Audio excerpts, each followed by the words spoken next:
Bueno, estamos con Tomás Balmaceda. Primero voy a hacer una pequeña presentación para quienes no lo conocen. Pequeña presentación, o más bien larga, porque sos un montón de cosas. Así que bueno, Tomás es doctor en filosofía, periodista, docente, especialista en filosofía de la tecnología e inteligencia artificial. Es autor de libros como Cultura y la influencia y Volver a pensar. Y bueno, hoy vamos a charlar sobre un montón de cosas: cultura digital, redes sociales, inteligencia artificial. Bueno, bienvenido, Tomás, ¿cómo estás? Muy bien, Cande, feliz de compartir este espacio con vos. Bueno, me alegro. Bueno, en primer lugar quiero preguntarte, ¿por qué el alias tan particular de Capitán Intriga? ¿De dónde salió? Bueno, ese de hace muchos, muchos años, casi 25 años, ¿no? Cuando nací en la provincia de Buenos Aires, soy de la ciudad de Campana, que queda como a 70 kilómetros de la ciudad de Buenos Aires, y me mudé a finales del siglo pasado, en el 99, para estudiar filosofía. Y lo cierto es que hace 25 años atrás, quizás el espacio académico era un espacio un poquito más snob, podríamos decir, o un poquito más formal de lo que tal vez por suerte soy.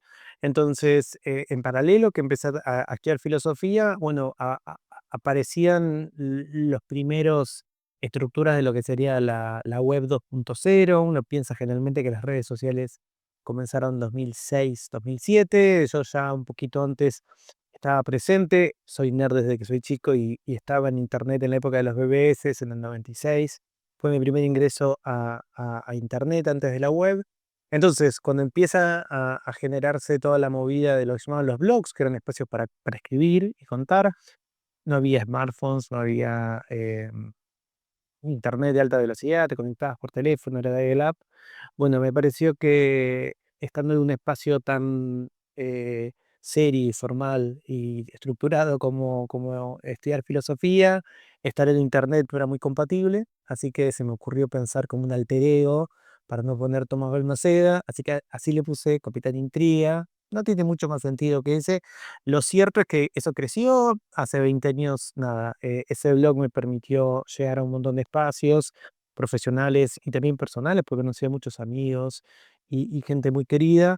Entonces, nunca lo termino de largar. Yo tengo 45 años, es un poco raro para las personas que no saben esa historia, pero bueno, me pasa que gente muy querida me sigue diciendo Capi o Capitán, así que nada, es para no olvidar los orígenes, supongo.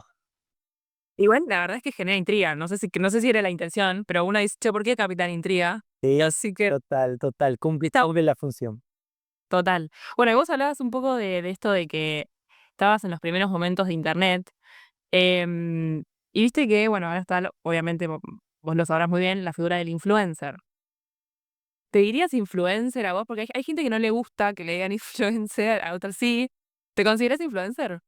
Me considero ex influencer. Eh, Sentido de que, como te estaba contando, hace 25 años atrás o 20 años atrás, cuando comenzaron las redes sociales, la verdad es que éramos pocos, pero estábamos muy activos. Y ahí incluyo un montón de personas que hoy son, no sé, guionistas, actores. Bueno, estaba, qué sé yo, alguien también que cursó conmigo en Puan, que era Malena Pichot, que hacía letras en ese momento. Entonces, qué sé yo, Malena estaba en una oficina, nada, siendo empleada de una oficina, y yo escribía en el blog, ella me leía. Cuando nace YouTube, bueno, salía con un chico, pero también es actor, y se habían peleado. Y ella armaba los primeros videos. Ella tampoco ponía su nombre porque nada, le podía traer problemas. Se ha puesto de nombre La Loca de Mierda. Entonces, sí. esa era la onda que tenían. Después hay otra guionista muy importante que se llama Carolina Aguirre, que se llamaba Bestiaria. Como que era lo común ponerte otras identidades, y cuando ves las carreras de cada uno, obviamente muy diferentes. Te digo una guionista de Netflix, te digo una creadora audiovisual como Male, o un filósofo como yo, pero todos salíamos de ese espacio en donde efectivamente influíamos en el sentido de que las cosas que escribíamos después tenían repercusiones. Yo, gracias a escribir en el blog, terminé escribiendo y me dedico hace muchos años yo también al periodismo. Hace 20 años que me dedico al periodismo, y mi entrada fue básicamente que alguien leyó mi blog en Clarín y me dijo: vení a Clarín y trabaja acá. Nunca se me hubiera ocurrido, no tenía contactos, digo. en muchos sentidos la comunicación, por lo menos hace un par de años, estaba muy ligado a quién conocías, o quién era tu papá, o quién era tu amigo. Y yo, como te conté, venía del interior, no conocía a nadie, era un nerd de provincia. Entonces, en ese sentido, ahí no existía la figura de influencer, pero sí me sentía cercano. Sí me pasó con el tiempo, vos mencionaste un libro que escribí hace 4 años, llamado Cultura de la Influencia, que un poco lo que me... Para saber que es de ese libro. Claro, bueno, como que de alguna manera yo sentí que podía aportar algo a la discusión o al análisis, no solamente por la mirada de la filosofía analítica que podía traer, pero sobre todo por mi experiencia, ¿no? A partir de lo que viví de esos años tan formativos de un ámbito que hoy es muy popular.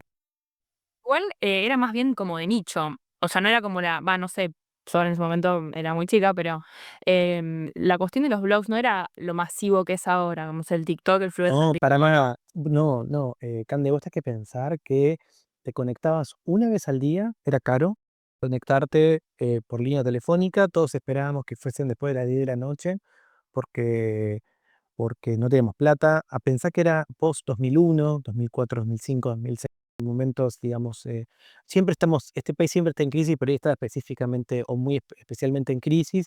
Entonces vos escribías, capaz escribías offline en el Word y luego publicabas, ya te digo, 10 de la noche, mirabas lo que la gente había comentado el día anterior, lo charlabas, le respondías a alguien y hasta el otro día no estaba. Cuando nace, por ejemplo, Twitter, que yo también fui de los primeros, creo que en los primeros 1 o 2 meses me saqué mi usuario y empecé a tuitear. Tuiteabas por mensaje de texto, por SMS, mandabas un SMS a un número de Estados Unidos y así se publicaba, pero no podías leerlo. Vos después veías esa repercusión. Entonces era en otro espacio. Yo me acuerdo que, como decís vos, era de nicho. Quizás un día que tenía muchos, muchos lectores, me leían, no sé, 1200 personas. Y hoy la verdad es que llegar a eso en redes no es tan difícil. En ese momento, esos eran los números que se manejaban. Y era un mundo distinto, la realidad es esa. Totalmente, y también tenías otras responsabilidades. Yo te digo, nadie ponía su nombre, pero rara vez éramos agresivos. O sea, yo no recibía muchos comentarios agresivos. Y ahora Pues nadie sabía. Bueno, hoy, digamos, las plataformas dejan, ¿no? Espacio para los discursos de odio, para la desinformación, entonces es más complejo. total. Bueno, después volvemos al tema de redes, pero quiero ir el tema de la filosofía. Vos dijiste que, bueno, sos especialista en filosofía de la mente, pero, corregime si me equivoco, ahora estás más enfocado en lo que es la inteligencia artificial. Primero, más o menos explicarnos, entiendo que debe ser muy, largo, pero, ¿qué es la filosofía de la mente y cómo puede funcionarnos para entender la inteligencia artificial y las implicancias que tiene, ¿no? Obvio, claro. Mira, durante toda mi carrera universitaria, o sea, de la mitad de mi carrera universitaria que decidí ese campo, así me licencié y luego me doctoré. Filosofía de la mente, nada, es el recorte que hacemos de quienes nos interesa cómo es la cognición, cómo es pensar. Entonces hay un montón de instancias para imaginarlo. A mí específicamente lo que me gustaba y lo que me sigue gustando es como contás, ¿no? Mi especialización. Y si ves mi perfil académico, sigo dando clases de eso y sigo teniendo muchas publicaciones, es la psicología de sentido común, que es la manera en la que las personas nos entendemos a los demás como seres con mente, ¿no? ¿Cómo es que yo tipo te veo a vos y es distinto de ver una silla?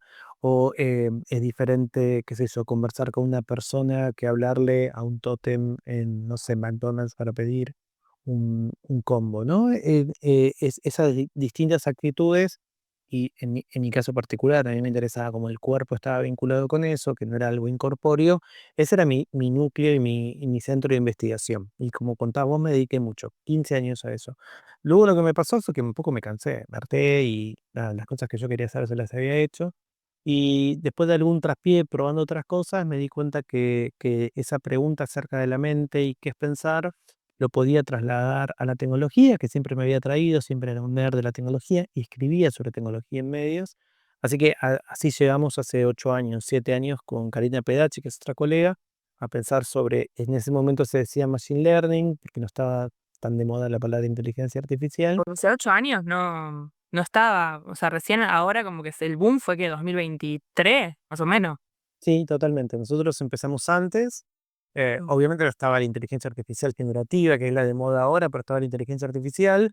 Y bueno, y ahí también, digo, lo cuento no para ser crítico de mis colegas, al contrario, somos una comunidad hermosa, pero bueno, también lo que nos pasó ahí fue que a muchos en nuestros espacios de trabajo era como, che, bueno, pero vos venís, o con Cari, ustedes vienen de un espacio, qué sé yo, tradicional como la filosofía de la mente, ¿qué es el machine learning? ¿Por qué se dedican a eso, no? Digo, hoy parece ser algo que, nada, convoca a gente como vos para que me pregunte, o a la gente que va a ver esto, y sin embargo, en ese momento no era concebido como algo, eh, nada, extraño, como ajeno a la filosofía.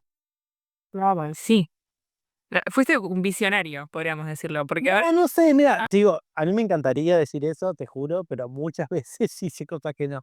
No, o sea, la verdad es que cuando te dedicas a algo como la filosofía o a dar clases, que es algo que a mí me encanta, vos tenés que pensar qué te gusta. Después, si eso va a ser estratégico o no, bueno, son otras decisiones. En el futuro esto va a dejar de estar de moda y será otra cosa y yo voy a seguir haciendo, digo, nunca hice lo que estaba de moda para nada. okey, bueno, y tomando esta cuestión de, bueno, de la filosofía de la mente, y el lenguaje es muy importante, ¿no? Y las palabras que usamos también. Entonces, en ese sentido, ¿cómo describirías vos la inteligencia artificial? ¿Prótesis, herramienta, no sé, extensión de la mente, ayudante? No, ¿qué podría? Porque viste que hay varios paradigmas para interpretar eso. Sí, mira, yo lo pienso sin lugar a dudas como una herramienta. No creo que hay una subjetividad atrás, no creo, tampoco creo que específicamente es una revolución inédita como la que nunca vimos. Si es una tecnología disruptiva, a nosotros nos gusta pensarlo como una tecnología asombrosa, es decir, que te genera eso. Y bueno, la verdad es que los seres humanos frente a lo asombroso solemos agarrar dos caminos. O nos agarra un poco de miedo y empezamos con esas fantasías de que nos va a robar el trabajo, de que nos va a reemplazar, de que puede dominar el mundo, o nos sentimos obnubilados y decimos, ah, nunca más voy a tener que trabajar, o esto es lo mejor que me pasó, me tengo que olvidar de... Las dos posturas están mal, ¿no? Vamos a decirle tecnofobia a una y tecnofilia a la otra.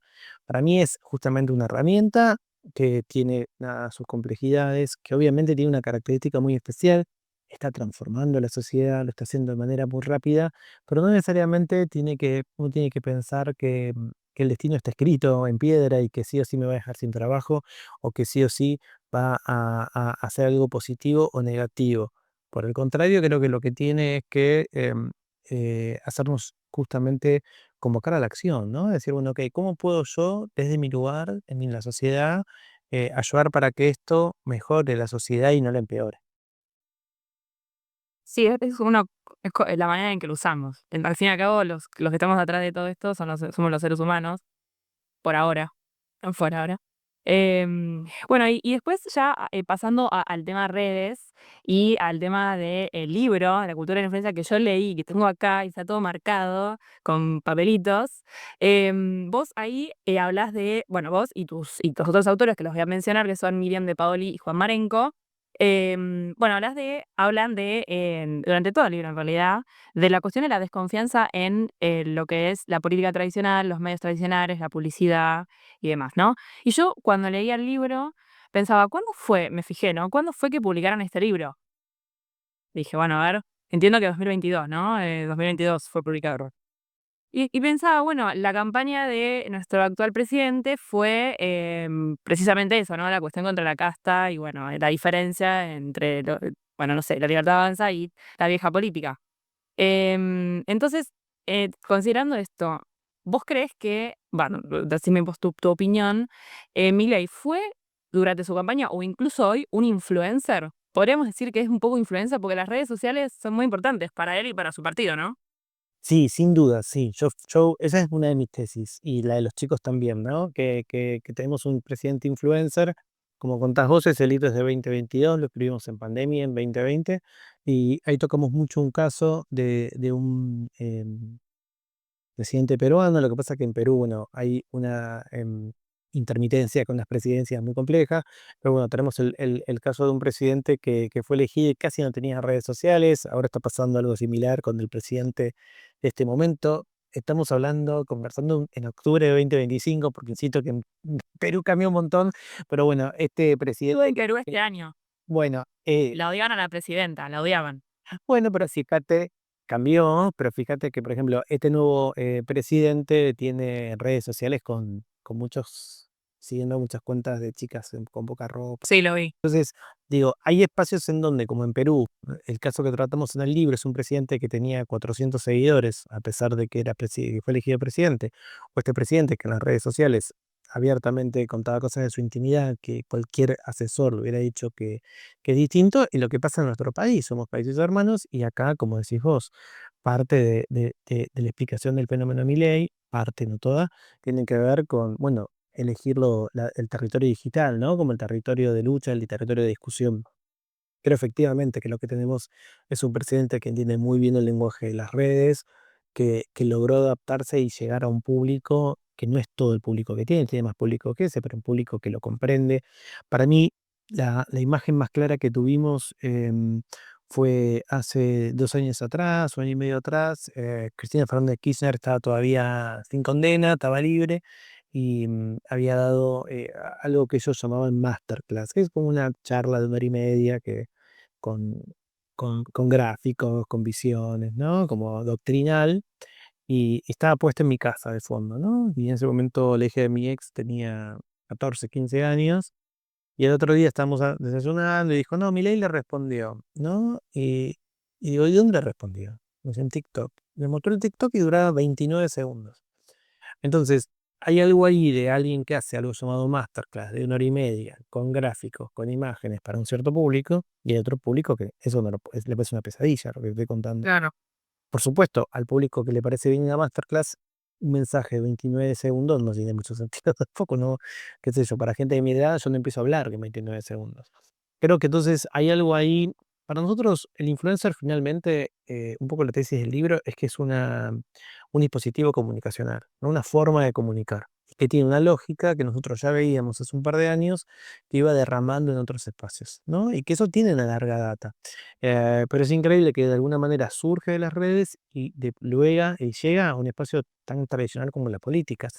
También llega a espacios mucho más tradicionales como la religión, ¿no? Podemos pensar un poco el papado de Francisco, ahora un poco el papado de este nuevo sumo pontífice, que también empieza a decir, no sé, Francisco tuvo el Papa Francisco, Jorge Bergoglio, nada, emitió doctrina diciendo la misa no puede durar más de 40 minutos.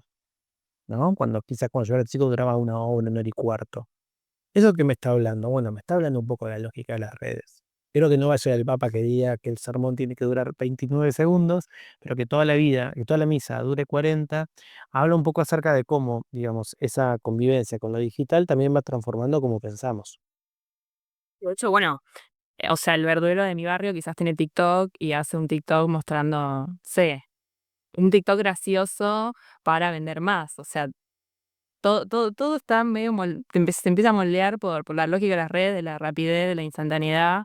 Total. Y sí, totalmente. Bueno, y también viste que se habla mucho del, bueno, no sé si mucho, pero bastante gente como del detox digital, como la cuestión de vamos a desconectarnos de las redes y como esto, como viendo las redes como algo negativo, como algo que nos quita tiempo, que en parte concuerdo, pero en ese sentido, ¿vos crees que las redes nos hacen más infelices en algún punto como seres humanos? Porque también yo pienso, bueno, también a mucha gente le dio trabajo, nos da trabajo, pero a la vez tiene cosas muy negativas, creo yo. Entonces, Sí, mira, justo ahora estamos escribiendo la continuación de ese libro, que en principio va a salir ahora en abril, se va a llamar Deshumanizados. Y la tesis es un poco esa. Capaz cambia el título de acá a abril, pero la idea es Deshumanizados, cómo las redes sociales traicionaron sus promesas. Y cuando decimos traicionaron sus promesas, es que, bueno, en esos momentos de comienzos de redes, la promesa era la horizontalidad, la posibilidad de estar conectado, la posibilidad de enterarme qué es lo que hacen mis amigos, mis contactos, las marcas que me interesan, las figuras públicas que me interesan. Hoy los algoritmos de recomendación lo que hacen es que finalmente solo se me muestra aquello que es considerado eh, interesante para mí, y lo considera un algoritmo, no lo considera una curaduría humana. Eso por un lado. Entonces, efectivamente, hay una tradición a la promesa de estar conectados, ¿no? La parte social de las redes parece estar muy cortada. Por otro lado, la posibilidad de ser feliz o no también está muy marcada. cada vez más hay lo que a veces se llaman patrones oscuros, dark patterns, ¿no? Son decisiones que se toman en el diseño que hacen que se activen ciertas, em, no sé si decir, sí, como sesgos cognitivos que tenemos, en donde efectivamente, nada, somos más vulnerables a ciertas prácticas. La típica y quizás más clara es TikTok. Cuando abrís TikTok, desaparece de arriba de tu celu la hora. O sea, todos estamos acostumbrados a mirar la hora en la barra superior y decir, bueno, ok, pasaron 5 minutos, pasaron 10 minutos. Cuando me eliminas la barra, quiere decir que, yo no sé, efectivamente La noción. está pasando. Entonces, ahí tenemos un patrón oscuro, ¿no? Empieza a generar adicción sin saber. Y por último, cuando vos mencionás la desintoxicación o el detox digital, yo ahí soy muy cauto, porque me parece que esa desintoxicación es un signo de privilegio. No todas las personas. Vos mencionabas recién a tu verdulero. Me pasa lo mismo con el verdulero de mi barrio. El verdulero de mi barrio no puede desinstalar WhatsApp para ser más feliz, porque lo necesita para trabajar y nosotros dos también.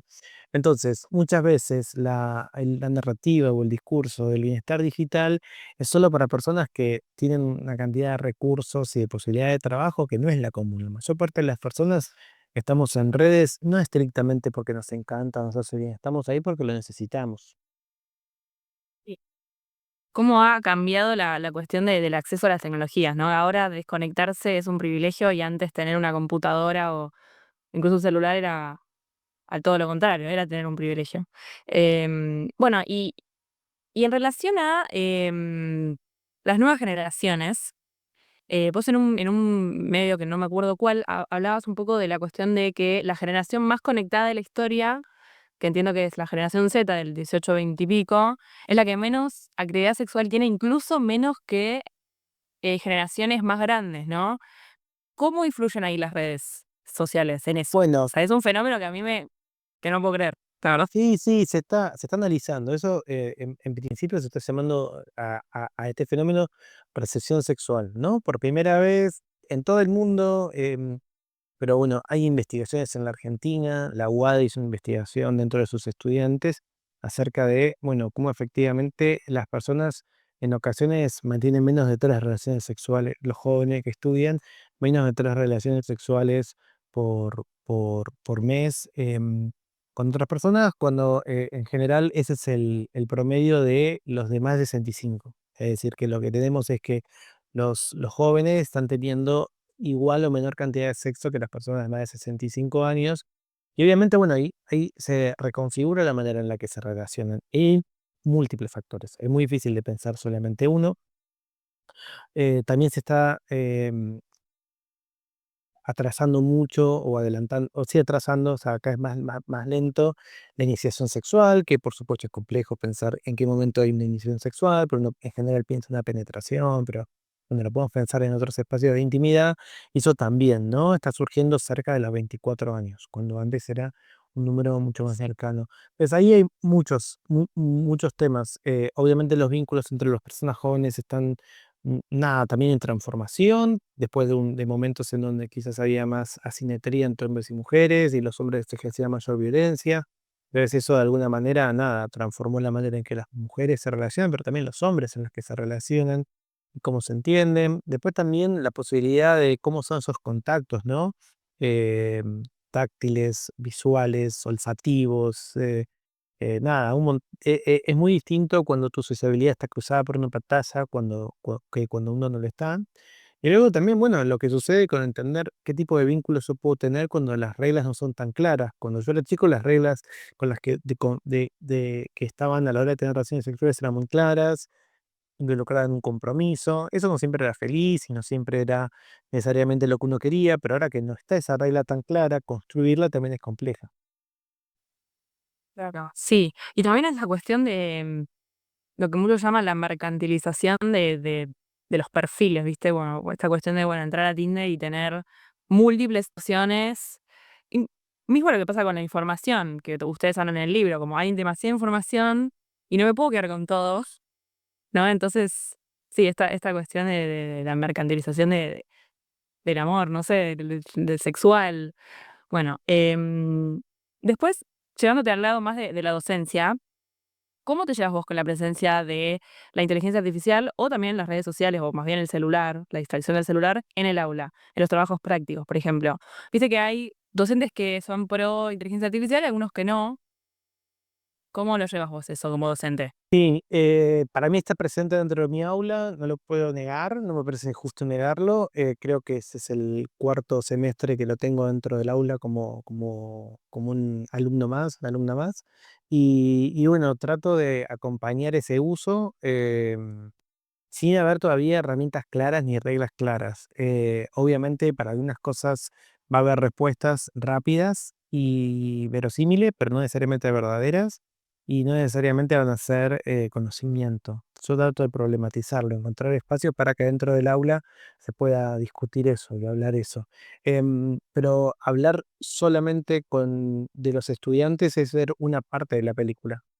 Involucra también a los docentes, involucra también a las familias. Yo estoy a veces en instituciones en donde los padres, las madres reclaman que es inteligencia artificial, porque les parece que leer un libro es algo del siglo pasado. Entonces, digo, a veces esa presión es una presión que no surge solamente de una parte de la comunidad educativa. La comunidad educativa involucra a los estudiantes, pero también a los docentes, a sus familias, al personal no docente. Creo que ahí hay algo para discutir de manera mucho más amplia. Okey, bueno, entonces, si un alumno quiere usar inteligencia artificial, lo usa, o sea, ¿se te presentó alguna, así, caso en el cual un alumno haga un trabajo completamente con inteligencia artificial y tuviste que decirle que lo haga de nuevo? Porque viste que pasa eso bastante. O en realidad, ¿cómo lo llevas en la práctica? Digamos, ¿qué les permitís que lo No, usen? yo no tengo problema, en que lo utilicen si lo declaran y si después pueden justificar oralmente las decisiones que pusieron. O sea, si copian y pegan me doy cuenta al toque y en algunas ocasiones simplemente basta un par de preguntas para darme cuenta que no saben de lo que hablan. Es que sí, porque es muy notorio, por lo menos los que usamos inteligencia artificial sabemos que se nota un montón.